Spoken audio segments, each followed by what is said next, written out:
바울이 2차 전도 여행 때 마케도니아 지역에 베레아를 거쳐서 그리스로 갔다가 그리스 아테네로 갔다가 그 아테네에서 이제 고린도로 옵니다. 그 오는 것 가운데 우리가 예전에도 말씀 나눴습니다마는 바울의 사역 가운데 처음이자 마지막으로 혼자 그 지역을 가게 됩니다. 항상 바울 옆에는 한두 사람의 동역자들이 따라 붙었는데 그때만큼은 바울이 혼자서 그리스에서 고린도로 가게 되었습니다. 근데 그 가는 여정 가운데 바울에게는 마음의 편함이 없었던 것은 나름대로 자기가 사역을 하면서 열매를 보았다고 생각하는데 아테네에서는 자기가 생각하고 기대한 만큼의 열매를 얻지 못했습니다. 그래서 바울이 그 고린도에서는 철학자들하고 논쟁을 하면서 복음을 전하다 보니까 오히려 고린도에 와서부터는 더더욱 주님을 의지하고 말씀을 의지하는 모습을 보이게 되지요. 그래서 고린도전서에 보면 복음의 능력에 대해서도 얘기를 하고 자신의 사역에 좀 부족했던 그 부분들을 깨닫고 성령을 더 의지하는 모습을 보이게 됩니다. 그런데요, 참 재밌는 게 뭐냐면 낙심하고 자기 스스로를 자책하며 내려가는 그 여정 가운데 하나님은 평생에 잊지 못할 만남을 그곳에서 갖게 하십니다. 그러니까 그것을 방문했던 바울은 고린도에서 평생 함께하는 믿음의 동역자인 브리스가와 아굴라라는 부부를 만나게 됩니다. 우리의 인생이 때로는 힘들고 내가 생각할 때는 실패한 것 같은데 그 가운데 하나님이 위로하심이라는 게 있다는 거예요. 내가 예전에는 경험하지 못하고 기대하지 못했던 그 위로하심이 사람을 통해서 하나님께서 또 우리에게 힘을 주시는 그 사건을 경험하게 만듭니다. 바울에게 있어서도 마찬가지지요. 주님께서 그 내려가는 그 심정을 알지 못하셨겠습니까? 그런데 그 바울이 터벅터벅 내려가면서 나는 왜 그랬을까? 내가 좀 더 하나님 의지하고 복음을 전했어야 되는데 짧은 지식을 내가 논했구나. 스스로를 자책하는 그 시간에 하나님께서는 이미 벌써부터 프리스길라와 아굴라를 준비하셔서 그들을 만나게 하십니다. 그리고 그들과 함께 1년 6개월을 고린도 지역에서 복음을 전하면서 교회를 개척하게 만드십니다. 자, 교회를 개척을 했습니다. 1년 6개월 동안 바울이 열심히 브리스길라와 아굴라와 다른 동역자들과 함께 힘을 내어 개척을 해서 나름대로 교회가 잘 자라게 되었습니다. 근데 바울은 그제 고린도 교회에서 떠나서 다른 지역으로 복음을 증거하러 가는 사이에 시간이 흐르면서 무슨 일이 벌어졌냐면 고린도전서에 나와 있는 말씀처럼 교회 안에 파당이 지어지고요. 그 다음에 우상 제물에 관한 문제, 그 다음에 근친상간에 관한 문제, 이혼에 관한 문제, 여러 가지 세상적으로 겪게 될 문제들이 교회 안에서 발생되기 시작했습니다. 얼마나 심하게 발생되었냐면 나는 베드로파다, 나는 아볼로파다, 나는 바울파다, 나는 예수파다, 교회가 사분오열되었다는 소식을 바울이 에베소에서 듣게 됩니다. 지금의 그 터키 지방에 있었을 때 이 이야기를 듣고 바울이 첫 번째로 그런 것이 아니다. 어디 주 안에서 파당을 질 수 있느냐?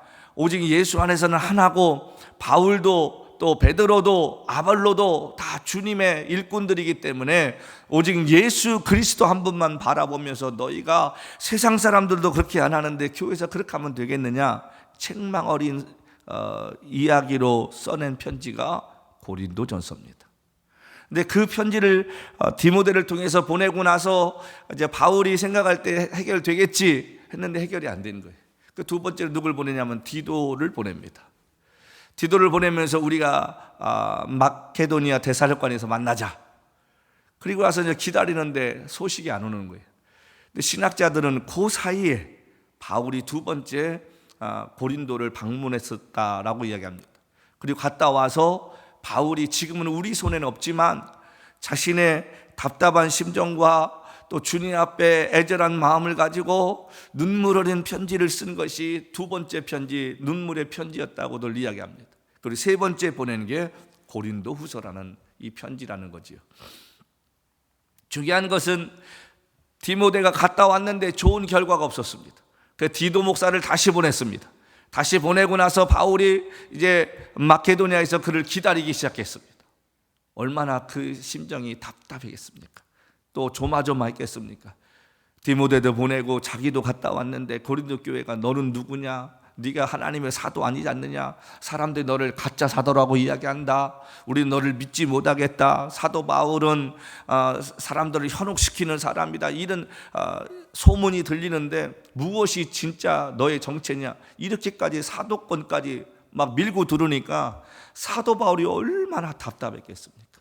하나님 앞에 눈물로 기도하면서 하나님, 디도 목사를 보냈는데 그곳에서 문제가 해결되지 않겠느냐고, 자신이 개척한 교회가 깨어지는 그 상황까지 다다랐을 때 그 심정이 어떠했겠습니까? 자, 그런데요, 은혜의 하나님께서 바울의 기도를 들어주셔서 디도가 돌아왔는데 교인들이 바울의 진심 어린 그 편지를 읽고 나서 변화되기 시작하고 회개하기 시작했다, 이런 얘기가 들리기 시작했습니다. 다시 한번 화합해 보겠다는 그 이야기를 디도 목사가 가지고 왔을 때 바울이 얼마나 기뻤겠습니까? 그래서 그들에게 쓴 편지가 고린도 후서입니다. 이거는 마케도니아에서 쓴 거예요. 고마움의 마음, 자신의 진심을 알아준 성도들의 그 따뜻한 그 마음에 감사를 표하면서 자신의 사도권도 변명하게 되고 이런저런 이야기를 쓰게 된 것이 고린도 후서 말씀입니다.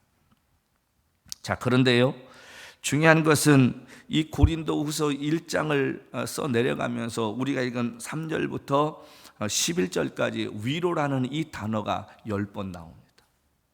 그래서 3절 말씀에 보면 찬송하다 그는 우리 주 예수 그리스도의 하나님이시요 자비의 모든 위로의 하나님이시며, 이렇게 시작합니다. 위로는 누구에게 필요합니까? 낙심하고 절망하고 고난 속에 있고 삶의 소망을 잃어버린 자들에게 위로가 필요합니다. 자, 근데 이 위로라는 이 말이 그냥 새치어에서 나오는 말로 하면 그게 위로가 되냔 말이에요. 잠시뿐이라는 거죠. 근데 여기 말씀 보니까 우리 주 예수 그리스도 하나님이요 자비의 아버지시여 모든 위로의 하나님이시다. 하나님이 주시는 위로와 세상 사람이 주는 위로가 다른 것이 무엇입니까?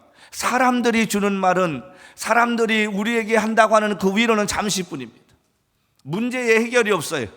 시간 지나고 나면 달라질 게 별로 없습니다. 우리가 가장 그 힘든 위로가 어디냐면 장례식을 장례를 당한 그 가족들을 만날 때 무슨 말로 위로를 합니까? 얼마나 망극하십니까? 얼마나 슬프십니까? 그런다고 해서 그 상황에 닥친 사람들이 그게 마음이 편해질까요?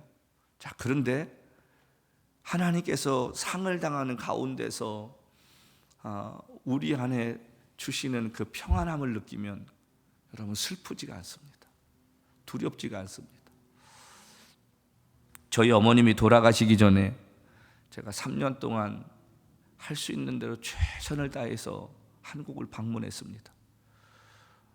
많은 분들이 이젠 됐다고, 그렇게까지 할 필요가 있느냐고, 저희 누님도 그러시는, 미국과 한국이 무슨 옆집이냐고, 그렇게 자주 오지 않아도 된다고.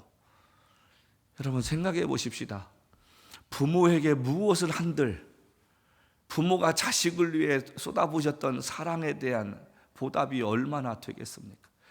제가 1년에 한국을 나간다고 한들 10번을 나가겠습니까? 20번을 나가겠습니까? 한국에 있다면 일주일에 한 번이라도 2번이라도 뵐 수 있는 어머님이시지만 미국에 살다 보니 전화 드려도 이제는 치매로 인하여 전화조차도 받지 못하시는 그 어머니를 마음에 두고 사는 것, 그게 여러분 자식된 도리로서 얼마나 그게 가슴이 편하지 않고 살겠어요. 가서 어머니 배도 돌아오면 우리 아들 언제 오냐고. 왔다 갔는데도 며칠 전까지만 해도 내 손잡고 얼마나 힘드냐, 며느리 이름 부르고 손주 이름 부르시면서 위로하시며 말씀하셨던 그 어머님이 언제 오냐고 물으시는 그 상황 속에서 제가 오늘 가만히 새벽 기도를 하면서 생각을 해봤습니다. 내가 어머니를 찾아뵙는 것은 어머니를 위함도 있지만 내 자신이 언젠가 어머니가 돌아가셔도 내가 나름대로 그래도 어머니 뵈려고 했다는 그 위로를 받고자 하는 마음이었음을 깨닫게 됩니다. 그리고 갈 때마다 어머니의 손을 붙잡고 제가 드렸던 말씀이 있습니다. 알아듣든지 모르시든지, 어머니, 제가 이번에 갔다가 다시 돌아왔을 때 어머니가 여기 계시면 내가 맛있는 카스테라 하나 사가지고 또 찾아뵙겠지만, 어머니가 이곳에 계시지 않으면 내가 천국에서 어머니 뵙기로 제가 하고 오늘 집에 가요.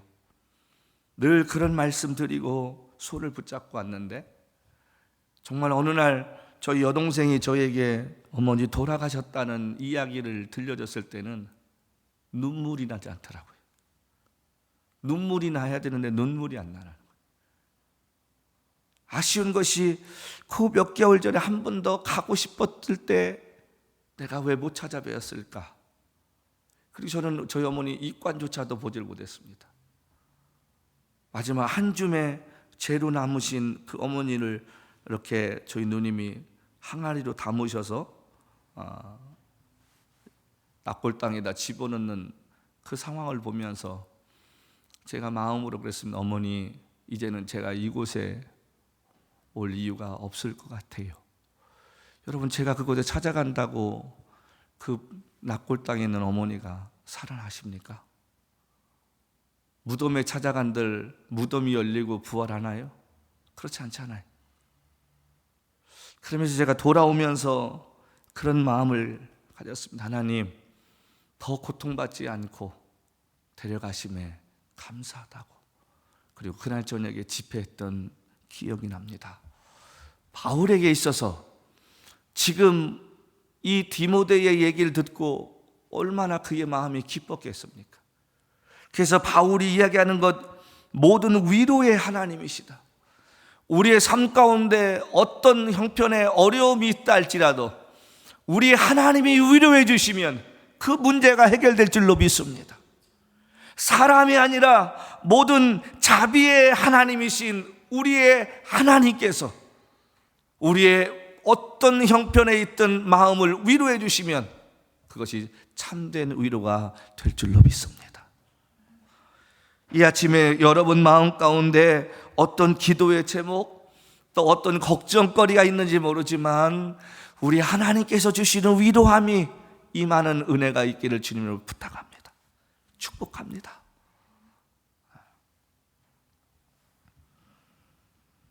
바울이 본문을 통해서 우리에게 이야기해 주는 것이 무엇일까? 3절부터 11절 말씀까지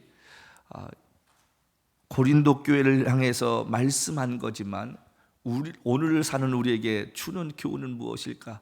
여러분, 3절부터 7절까지는요 바울의 고백이면서도 고린도 교회를 향해서 격려해 주는 말씀이라면 8절부터 11절까지는 자기 자신과 동역자들이 당했던 어려움을 이야기하면서 우리가 이런 어려움 가운데서도 이겨내고 이런 어려움 가운데서 하나님께서 주셨던 그 어려움의 목적과 이유가 무엇이었는가를 이야기하면서 너희들이 이렇게 위로함을 받으라 라고 권면해 주는 말씀입니다. 첫 번째가 뭐냐면 3절 말씀부터 시작하는 것이 어떤 상황에 처하든지 하나님은 우리에게 위로를 주시는 분이시라는 거예요. 하나님, 우리가 잘못했을 때 책망도 하시고 때로는 고난도 주십니다. 어려움도 주십니다. 물질도 걷어가시기도 하고 건강도 걷어가시기도 하고 사람 관계가 깨지기도 하시게 만드시고 직장도 잘못되게 만드시고 사업도 잘못되게 만드실 수 있습니다. 근데 그것은 우리로 하여금 잘못된 길로 가게 하는 것이 아니라 그것을 통해서 깨닫게 하시고 다시 더 좋은 것을 주시기 위함인 줄로 믿습니다. 자녀가 잘못되었는데 그 잘못된 것을 알고 내버려 두면 그것이 그 아이의 뭐가 됩니까? 습관이 되어버립니다. 때로는 부모가 매를 대기도 합니다. 때로는 부모가 험하게 하기도 합니다. 그러면서도 부모는 자식에게 더 좋은 것을 주려고 하지 않습니까? 하나님도 마찬가지죠. 베드로서에 있는 말씀처럼 하나님이 우리를 징계하지 아니하시면 우린 버림받은 자들입니다. 자식이 잘못되어져 가는데 그 자식의 잘못을 고치려고 하지 않는 부모가 누가 있겠습니까? 하나님도 마찬가지십니다. 저희가 잘못할 때에 우리의 고난을 주시는 것은 우리로 하여금 미워서가 아니라 깨닫게 하고 돌이키게 만드시는 교육방법인 줄로 믿습니다. 그래서 지금 바울이 고린도 교회를 향해서 뭐라고 합니까? 우리의 모든 4절 말씀에 모든 환난 중에서 우리를 위로하사 우리로 하여금 하나님께 받는 위로로서 모든 환난 중에 있는 자들을 능히 위로하게 하시는도다. 모든 환난 중에서 우리를 위로해 주신 이유가 있습니다. 저와 여러분이 고난당할 때 우리를 위로해 주시는 이유가 있습니다. 그것은 내가 하나님으로부터 위로함을 받고 하나님이 이런 분이시구나, 하나님이 이렇게 역사를 하시는구나, 그렇게 해서 깨닫게 해서 우리가 그것을 체험케 하고 다른 고난받는 사람들에게 하나님의 위로가 어떠한 것인가를 또 다른 사람에게 전하게 만드시기 위해서 우리를 위로해 주시는 분이시라는 거예요. 우리가 위로를 받아보지 못하면 어떻게 남을 위로할 수 있습니까? 우리가 하나님의 사랑을 느껴보지 못하면 하나님의 사랑이 이런 것이라고 어떻게 다른 사람에게 이야기할 수 있습니까? 어느 식당에 맛있는 음식이 있다고 해서 내가 먹어보지 못하면 그 식당의 음식에 대해서 이야기할 수 있을까요? 똑같습니다.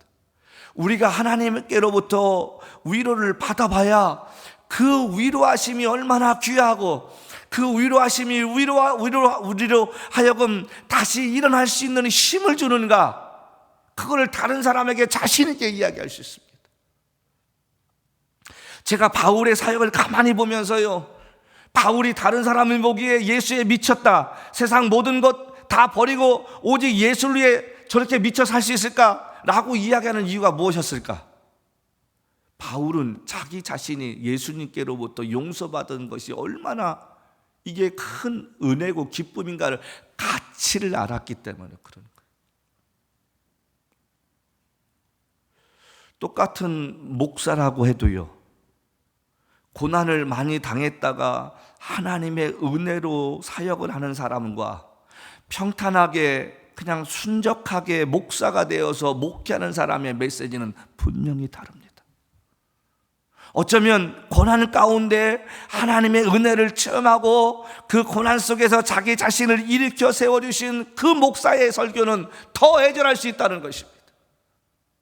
왜냐하면 자기 같은 사람을 불러주시고 버리지 아니하시고 자기보다도 더 훌륭한 사람이 있음에도 불구하고 목사로 세워주시고 사역자로 만들어주셨다는 그 은혜 때문에 더 열정적일 수 있다는 거예요.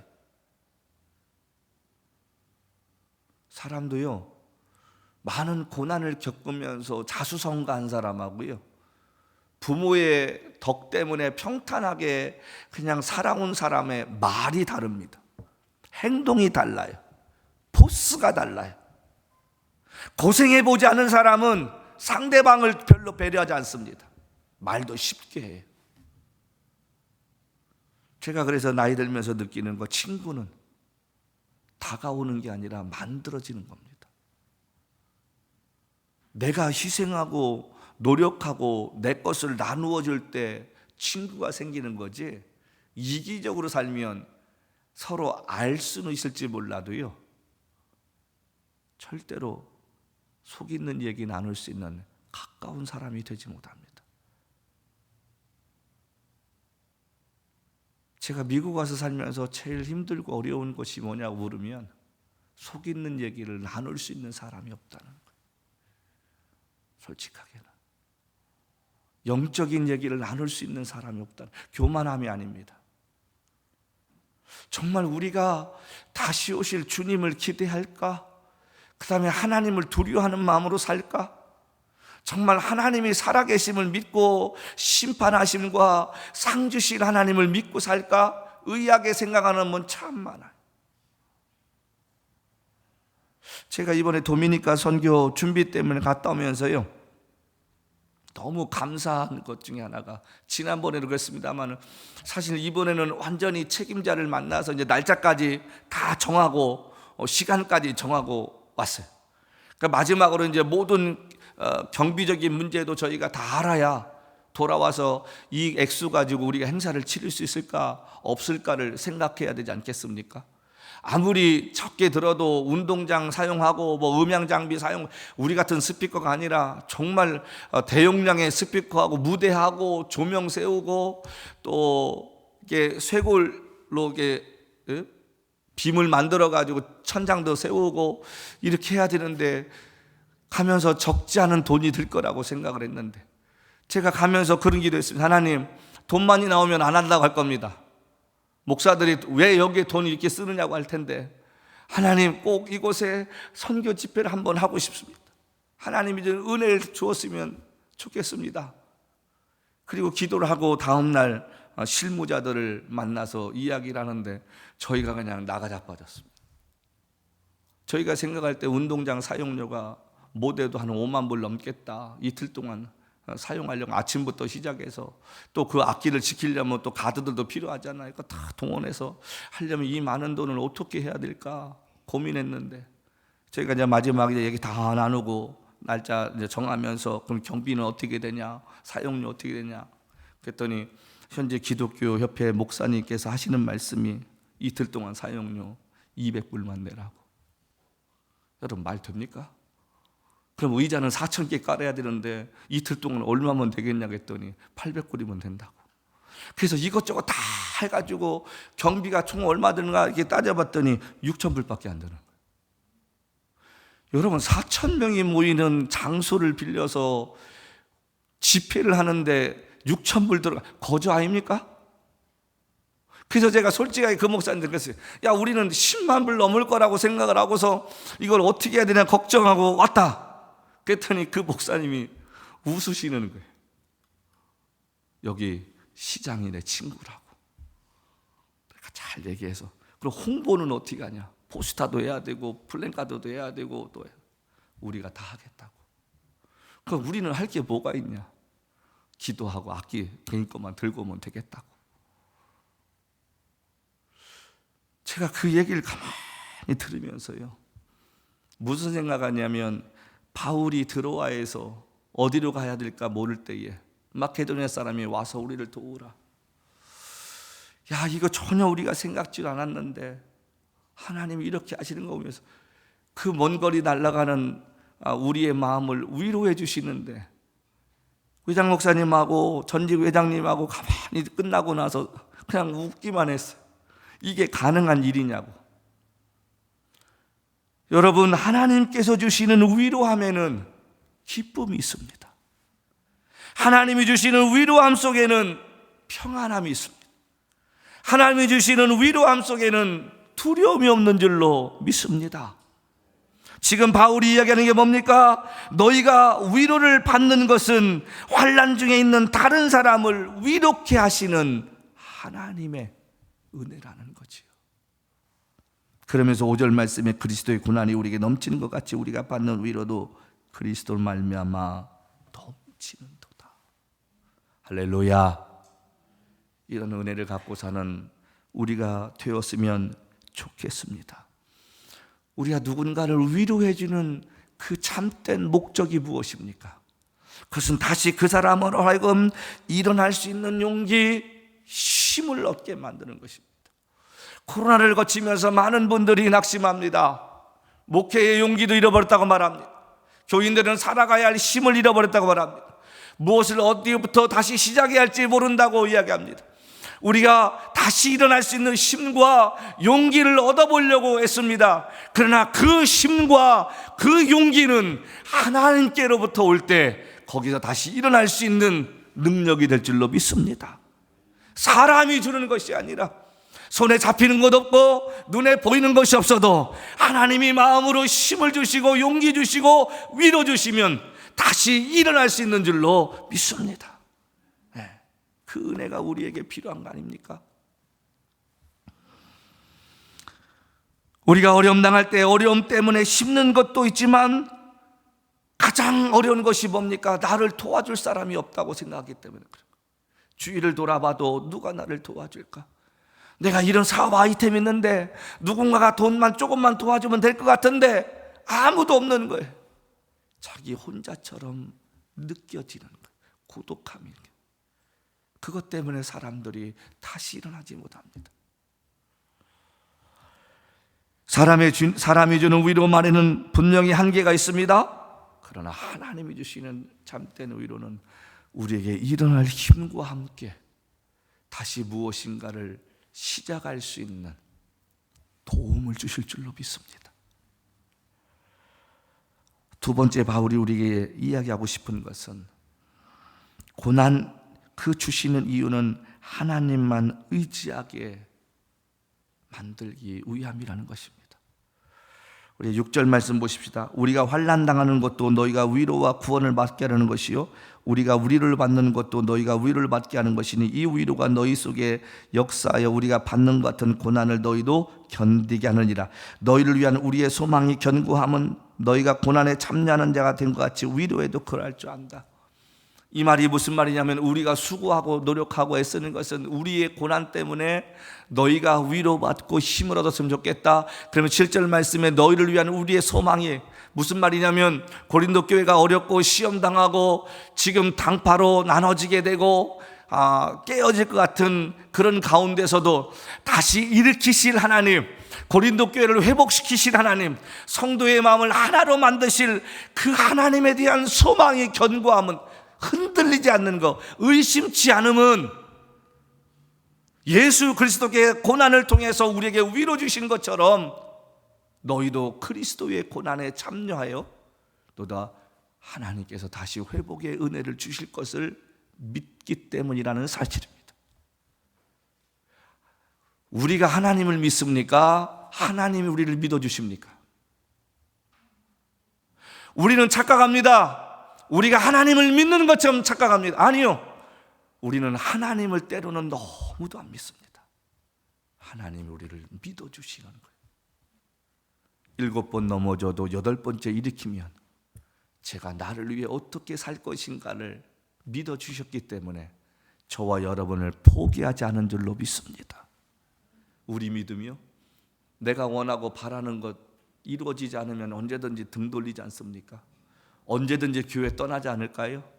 언제든지 하나님에 대한 신뢰 버리고 세상으로 돌아가지 않습니까? 우리는 하나님을 믿어준다고 착각합니다.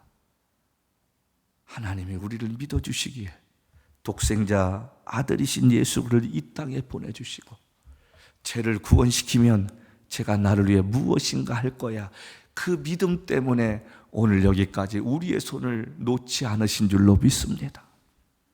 그래서 하나님이 우리를 통해서 영광 받으시길 원하시고 우리가 잘못했을다가 깨닫게 하셔서 회개케 하시고 하나님 앞에 돌아가게 만드시는 은혜를 경험하게 만드시는 줄로 믿습니다. 바울이 지금 8절을 통해서 뭐라고 합니까? 형제들아 우리가 아시아에서 당하는 환난을 너희가 모르기를 원치 않으니 심에 겹도록 심한 고난을 당하여 살 소망까지 끊어지고 우리 자신이 사형 선고를 받은 줄 알았으나 이는 우리로 자기를 의지하지 말고 오직 죽은 자를 다시 살리신 하나님만 의지하게 하심이라. 바울이 아시아에서 어떤 고난을 당했는지는 모릅니다. 근데 여기 말씀 보니까 뭐라 했어요? 살 소망이 끊어졌다는 말은 뭐냐면 이제 죽나 보다, 안 되나 보다, 절체절명의 순간에 다다랐습니다. 멜리데 섬 가까이 갔을 때 270명이 넘는 사람들이 우리가 다 죽게 되었구나 라고 소망을 잃어버린 그 시기에 바울이 뭐라고 합니까? 내가 섬기는 하나님, 그 하나님께서 어젯밤에 나에게 이야기하시기를 여기 있는 사람 누구 하나도 죽지 않으니 걱정하지 마라. 그들에게 그 메시지가 그 당시에는 여러분 믿어지지 않았을지라도 바울이 전할 때의 그 말씀에 무엇 하나 붙잡고자 하는 사람은 붙잡았을 것입니다. 바울이 지금 이야기하는 것은 우리가 죽음의 자리에까지 이르렀는데도 하나님께서 다시 일으켜 세우셨다는 거예요. 그리고 다시 이 글을 쓰게 하는 지금 순간에 되돌아보니까 결론이 뭐였냐면 우리 힘으로가 아니라 그러한 절체절명의 순간에서도 하나님을 의지하면 하나님이 다시 일으킨다는 그 은혜를 깨닫게 만드셨다는 거예요. 그래서 바울이 사역하는 동안에 시간이 가면 갈수록 예수를 더 의지할 수 있었던 이유가 뭡니까? 하나님이 그와 함께 하시고 고난 속에서 건져주시고 죽음의 길에서도 그 사망의 길을 회피하게 만드시는 은혜를 경험해 보았기 때문에 오직 하나님만 의지하면 그의 삶이 끝나는 그 순간까지 하나님이 그를 지키실 것이라는 확신이 있게 된 줄로 믿습니다. 우리가 어떤 병에 걸립니까? 어떤 어려움에 걸립니까? 여러분, 우리에게 사명이 남아있다면 하나님은 살리실 줄로 믿습니다. 사명이 끝나면 아무리 운동 열심히 하고 좋은 홍삼을 드시고 한약을 드신다 할지라도 그의 인생은 곧 끝납니다. 제가 기회 있을 때도 말씀드렸잖아요. 죽을 사자라는 이 한자를 풀이해 보면 날일에 저녁을 가리키는 저녁석자고 칼을 이야기하는 칼빗자입니다. 날일의 저녁 속에 칼빗자입니다. 이걸 하나로 풀이하면 뭡니까? 어느 날 저녁에 날라오는 칼과 같다는 것입니다. 누군가 저기에서 지금 칼을 던지면 웬만하면 제가 피할 수 있습니다. 날라오는 게 보이잖아요. 던지는 게 보이잖아요. 근데 밤에 날라오는 칼은 보이지 않습니다. 죽음은 어느 날 갑자기 찾아오는 손님입니다. 우리가 준비되지 않았던 죽음이 찾아올 때는 아무도 피할 수 없는 것입니다. 근데 바울이 깨달은 것은 그가 돌에 맞아 죽을 뻔하기도 하고 배에서 풍랑을 맞아서 깨어져 일주일 동안 바다에서 표류해 보기도 하고 밥을 굶어 보기도 하고 매를 맞아 보기도 했지만 그가 깨달은 진리는 사명이 남아있으면 하나님이 그를 살리실 것이라는 것이. 근데 그가 로마에 두 번째 갇혔을 때는 무엇을 준비합니까? 죽음을 준비합니다. 그리고 사랑하는 아들 디모데에게 내가 달려갈 길 다 갔다. 이제 죽음의 시간이 내게 얼마 남지 않았다는 것을 그 스스로가 느낍니다. 저는 그래서 예수 믿으면서 가장 복된 죽음이 뭘까? 두 종류의 사람이 있다고 봐요. 첫 번째는 예수 잘 믿던 분들에게 오늘 하나님께서 주무시다가 그 영혼을 받으시는 것과 두 번째로는 병을 주신 것도 저는 감사하고 축복이라 생각을 해요. 준비되지 않게 어느 날 갑자기 죽어보십시오. 회개하지 못하고 죽어보십시오. 얼마나 불행한 인생입니까? 그런데 여러분과 제가 만약에 원치 않는 질병으로 인해서 시한부 인생을 산다고 생각합시다. 육신적으로는 고통일 수 있지만 영적으로 생각해 보십시다. 얼마나 축복된 삶입니까? 그 영적으로 생각하고 죽음의 그 사투를 버리는 시간 동안에 여러분, 저와 여러분이 회개할 수 있는 시간이 있습니다. 그동안 관계가 안 좋았던 사람과 관계를 회복할 수 있는 시간도 있습니다. 내가 섭섭하게 했던 사람들과 다시 한번 그 마음을 풀 수 있는 하나님이 주신 귀한 시간 아닙니까? 근데 제가 옆에서 가만히 봤더니 마지막 숨질 때까지 많은 분들이 그 시간을 그렇게 활용하지 못하더라고요. 정치에 미쳐버린 목사님은 죽을 때까지 정치하다 가시고요. 남을 미워하시던 분은 중간에 회개하고 화해하고 가시는 게 아니라 끝까지 그 서운한 마음 가지고 돌아가시더라고요. 그래서 우리가 기도가 좀 바뀌어야 되지 않겠습니까? 하나님, 나의 삶이 끝나기 전에 주님 앞에 회개할 거 다 회개하고 주 앞에 돌아갈 수 있는 은혜를 주옵소서. 이 땅에서 우리의 모든 것들을 정리할 건 정리하고 회개할 거 회개하고 주 앞에 설 수 있다면 그게 얼마나 복된 죽음이냔 말이죠.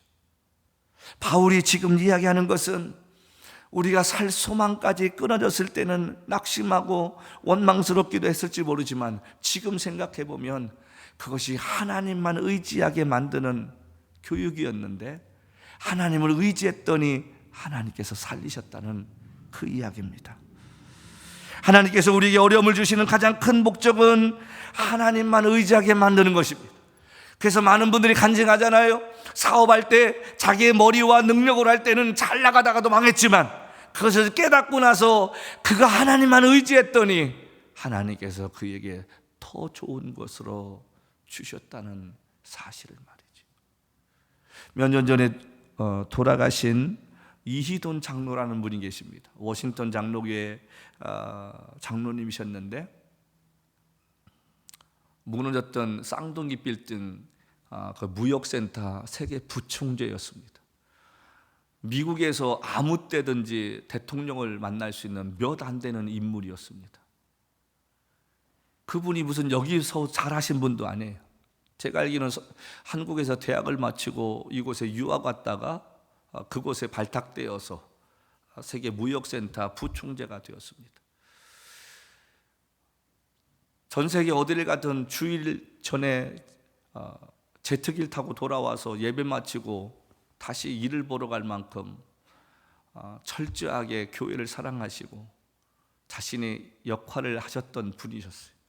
근데 이분은 아무리 바쁜 시간이라도 청년들이 모인 곳에 집회가 오면 스케줄을 조정해서라도 가서 그들에게 복음을 전하셨던 장로님이셨습니다. 언제 시간 되시면 유튜브에서 이희돈 장로라고 한번 쳐보십시오. 그분의 간증을 들으면서 제가 고백하는 게 뭐냐면 정말 철저하게 주님 의지하며 살았던 분이셨구나. 두 번째 비행기가 월트레이드센터 밀고 들을 때 그분 사무실로 들어왔습니다. 근데 그분이 그날 20분 일찍 도착해서 베이글 드시다가 설사 나서 화장실 갔다가 그 죽음을 피했던 분이셨어요. 덤으로 사는 인생이라고 생각해서 전 세계 다니면서 열정적으로 정말 웃으면서 주의 말씀과 자신의 간증을 했던 걸 통틀어서 이야기하는 건 뭐냐면 여러분, 제가 이 얼굴 가지고 이 영혼 가지고 세계 부총재라는 자리에 앉을 수 있다는 게 말이 됩니까? 하나님이 하시니까 됩디다. 우리의 인생 가운데 절망스럽고 포기할 것 같은 그 상황 속에 있을지라도 하나님이 그 일에 손을 대시면 그 일이 되는 줄로 믿습니다. 그 되는 걸 통해서 우리를 위로하게 하시고 그 되는 걸 통해서 하나님을 더 의지하게 만드시는 은혜를 경험케 할 줄로 믿습니다. 하나님은 질투하시는 분이십니다. 우리가 하나님에 대해서 말할 때 사람들은 대부분 하나님은 사랑의 하나님이시라고만 기억합니다. 성경을 보십시오. 하나님은 질투의 하나님, 보복의 하나님, 저주의 하나님, 심판의 하나님도 되십니다. 자, 그런데 오늘 이 바울의 이 이야기가 고린도 교회 성도들에게 전해지면서 자신 있게 이야기하는 것이 뭐냐면 죽은 자를 다시 살리신 하나님만 의지하게 만든다. 그러니까 하나님은 말씀으로 죽은 자도 살리시는 그 능력의 하나님이시라는 것입니다. 저와 여러분이 필요한 것들 하나님 모르시겠습니까? 우리 교회가 필요한 건 모르시겠습니까? 여러분, 이 교회 사는 거예요? 우리가 애쓰고 노력하지 않아도 하나님 맘만 먹으면 내일이라도 이거 사게 할 줄로 믿습니다. 그렇죠. 우리는 시편 46편 말씀처럼 환난 가운데 주의 이름을 부르고 잠잠히 기다리며 너희는 가만히 있어 주가 하나님 됨을 알지라. 하나님이 내 인생을 어떻게 인도해 가시는가를 바라볼 수 있는 그 은혜를 구하는 우리가 되십시다. 그래서 하나님께서 주시는 그 위로를 통해서 저와 여러분의 마음속에 있는 힘듦과 인생의 짐들이 벗겨지고 오히려 나의 등 뒤에 계시는 하나님 때문에 세상에 어깨 피고 당당하게 살아갈 수 있는 믿음의 사람들이 될 수 있기를 주님으로 간절히 축복합니다. 그래서 이 한 주간 여러분과 저에게 어려움이 찾아올지라도 그 어려움 가운데 우리를 위로해 주실 하나님으로 인해서 힘을 얻는 복 있는 삶을 사십시다. 아멘. 아멘.